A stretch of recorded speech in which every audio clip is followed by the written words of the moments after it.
তেওঁলোকক যদি পইচা দৰকাৰ হয় ইয়াত দান পাতৰ লগাই দিয়ক, আমি দি দিম। যোৱা 25 তাৰিখ 5 মাহত ইয়াত 2খন বজাৰ এটা পাৰ্কিঙৰ টেণ্ডাৰ কৰিছিলে আৰু তাৰে এখন সাপ্তাহিক কৃষি বজাৰত মই পেপাৰ তাত ছাবমিট কৰিছিলোঁ আৰু সেই সাপ্তাহিক কৃষি বজাৰখনত 3খনেই পেপাৰ পৰিছিলে। 3খন পেপাৰত যিজন দীপুহুৰ বুলি কয় তেখেতে গোটেই পেপাৰখনত টেকনিকেলিয়ে ফেল। ইয়াত 33 নম্বৰ দফাত দিয়া আছে নাজিৰা পৌৰসভাৰ গাইডলাইন। তেওঁলোকে কৈছে যে প্ৰাইজ বিট আৰু টেকনিকেল বিট সকলো ভাগে ভাগে আহিব লাগিব। দীপুহুৰৰ সেই তেনেকুৱা ধৰণৰভাৱে নথি পত্ৰবোৰ নাহিলে আৰু তেওঁ একেলগে গোটেই কাগজখিনি গাঁঠি এটা এনভেলপত ভৰাই থৈ দিলে আৰু তেতিয়াই যেতিয়া পেপাৰ খুলিছে আমি তেতিয়া চিঞৰিছোঁ যে বিষ্ণু দাসে মই সেইখন কেঞ্চেল।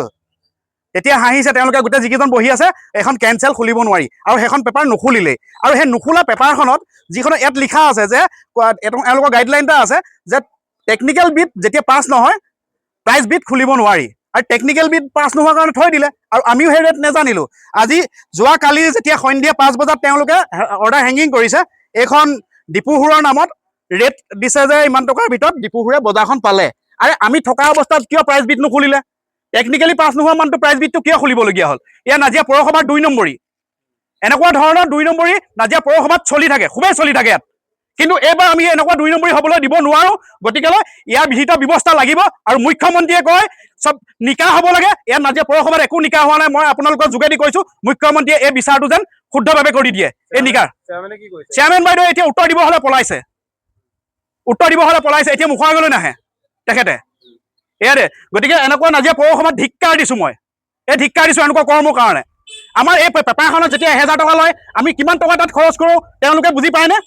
তেওঁলোকে বুজি পায় কিমান টকা খৰচ কৰোঁ? তেওঁলোকক যদি পইচা দৰকাৰ হয় ইয়াত দান পাতৰ লগাই দিয়ক, আমি দি দিম। যদি এনেকুৱা যদি 2 নম্বৰী টেণ্ডাৰ কৰিবলৈ আছে আমি এনেই আহি ইয়াত দান পাতৰ লগাই দিয়ক, আমি 1000 টকা ভৰাই থৈ গুচি যাম। পেপাৰখন টেকনিকেলি ফেইল হোৱাৰ পাছতো আকৌ তেওঁ ঠিকাটো পাইছে। তো তেনেকুৱা ধৰণে কেনেকুৱা নিয়ম কৰিছে এইটোত?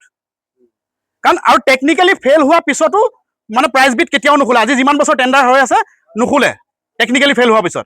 এতিয়া টেকনিকেলি ফেইল হোৱাৰ পিছত আমি যোৱাৰ পিছত প্ৰাইজ বিটটো কেনেকৈ খুলিলে? আৰু ৰেটটো আমি চবেই জানিব লাগিব। মই এতিয়া মোৰ বিষ্ণু দাসৰ ৰেটটো জানো আৰু বিষ্ণু দাসে মোৰ ৰেটটো জানে, কাৰণ টেকনিকেলি ফেইল হোৱাৰ বাবে দীপুহুৰৰ প্ৰাইজ বিট নুখুলিলে। তো আমিও জানিব লাগিছিলে। যদি টেকনিকেলি তেওঁ পাছ হ'লহেঁতেন তো আমি ৰেটটো গম পালোহেঁতেন। কি কৰিলে ইয়াত? এইটো 2 নম্বৰী হয় নহয়? দীপুহুৰ আপোনাৰ প্ৰাক্তন ৱাৰ্ড কমিশ্যনাৰ 3 নম্বৰ আৰু তেখেতে নাজিৰাৰ প্ৰায়ভাগ কামেই কৰিছে। এই অফিচত যিমান কাম ওলায় তাৰে প্ৰায়খিনি কাম তেওঁক দিয়া হয়। ইয়াত কিহৰ কমিশ্যনৰ লেনদেন চলি আছে সেইটো হ'লে আমি নাজানিম, কিন্তু ইয়াৰ উত্তৰ এইবাৰ লাগিব।